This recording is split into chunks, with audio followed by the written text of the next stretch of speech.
ಹಿಂದೂ ವಿವಾಹ ಕಾಯ್ದೆ ಪ್ರಕಾರ ಒಬ್ಬರಿಗೆ ಒಂದೇ ಮದುವೆ, ಡಿವೋರ್ಸ್ ಆದ್ಮೇಲಷ್ಟೇ ಇನ್ನೊಂದು ಮದುವೆ ಆಗೋಕೆ ಸಾಧ್ಯ. ಆದರೆ ಭಾರತದ ಈ ಹಳ್ಳಿಯಲ್ಲಿ ಈ ರೂಲ್ಸ್ ಎಲ್ಲ ನಡೆಯಲ್ಲ. ಇಲ್ಲಿ ಗಂಡಸರು ಕಂಪಲ್ಸರಿ 2 ಮದುವೆ ಆಗಲೇಬೇಕು. ಇಬ್ಬರ ಹೆಂಡಿರ ಜೊತೆ ಮುದ್ದಿನ ಗಂಡ ಖುಷಿಯಾಗಿ ಜೀವನ ನಡೆಸೋದು ಇಲ್ಲಿ ಕಾಮನ್. ಇಂತಹ ಊರು ಎಲ್ಲಿ ಇರೋದು, ಅಲ್ಲಿನ ಹುಡುಗರ ಪರಿಸ್ಥಿತಿ ಹೇಗಿರುತ್ತೆ ಅನ್ನೋದನ್ನ ಹೇಳ್ತೀವಿ ಇಂದಿನ ವಿಡಿಯೋದಲ್ಲಿ. ಭಾರತ ವಿವಿಧ ಸಂಪ್ರದಾಯ, ಆಚರಣೆ, ನಂಬಿಕೆಗಳಿಗೆ ಹೆಸರುವಾಸಿಯಾದ ದೇಶ.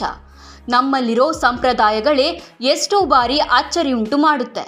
ರಾಜಸ್ಥಾನದ ಜೈಸಲ್ಮೇರ್ ಜಿಲ್ಲೆಯ ರಾಮದೇವ್ ಕಿ ಬಸ್ತಿ ಅನ್ನೋ ಹಳ್ಳಿ ಇದೆ. ಆ ಊರಲ್ಲಿ ಪ್ರತಿಯೊಬ್ಬ ಪುರುಷನೂ 2 ಮದುವೆ ಆಗುವ ಸಂಪ್ರದಾಯವಿದೆ. ಇಂತಹ ಡಬಲ್ ಮ್ಯಾರೇಜ್ಗೂ ಕೆಲವೊಂದು ನಂಬಿಕೆ ಇದೆಯಂತೆ. ಈ ರಾಮದೇವ್ ಕಿ ಬಸ್ತಿ ಅನ್ನೋ ಊರಲ್ಲಿ ಮದುವೆಯಾಗೋ ಪುರುಷನ ಮೊದಲ ಹೆಂಡತಿ ಎಂದು ಗರ್ಭಧರಿಸಲು ಸಾಧ್ಯವಿಲ್ಲವಂತೆ.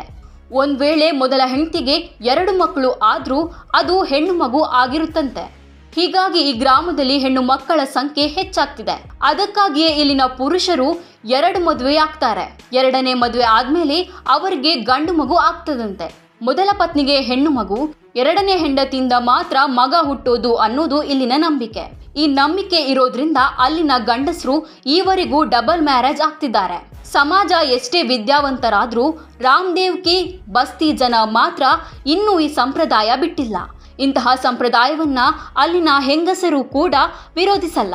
ಯಾಕಂದ್ರೆ ಇಲ್ಲಿನ ಗಂಡಸರು ಇಬ್ಬರು ಹೆಂಡತಿಯರಿಗೆ ಸಮಾನ ಹಕ್ಕು ನೀಡಿ ಅವರನ್ನ ಸುಖವಾಗಿ ಇಟ್ಟಿರುತ್ತಾನೆ. ಇದರಿಂದ ಯಾವುದೇ ಜಗಳ ಕೂಡ ಆಗಲ್ಲ. ಈ ಊರಲ್ಲಿ 2 ಮದುವೆ ಆದ್ರೂ ಇಬ್ಬರು ಹೆಂಡತಿಯರ ನಡುವೆ ಯಾವತ್ತೂ ಕಲಹ ನಡೆಯಲ್ಲ. 2ನೇ ಹೆಂಡತಿಗೆ ಹುಟ್ಟಿದ ಗಂಡು ಮಗುವನ್ನು ಮೊದಲ ಹೆಂಡತಿಯು ಪ್ರೀತಿಯಿಂದ ಸಾಕ್ತಾಳೆ. ಇಬ್ಬರು ಪತ್ನಿಯರು ಒಡ ಹುಟ್ಟಿದ ಅಕ್ಕ ತಂಗಿಯರ ರೀತಿಯೇ ಬಾಳ್ವೆ ಮಾಡ್ತಾರೆ.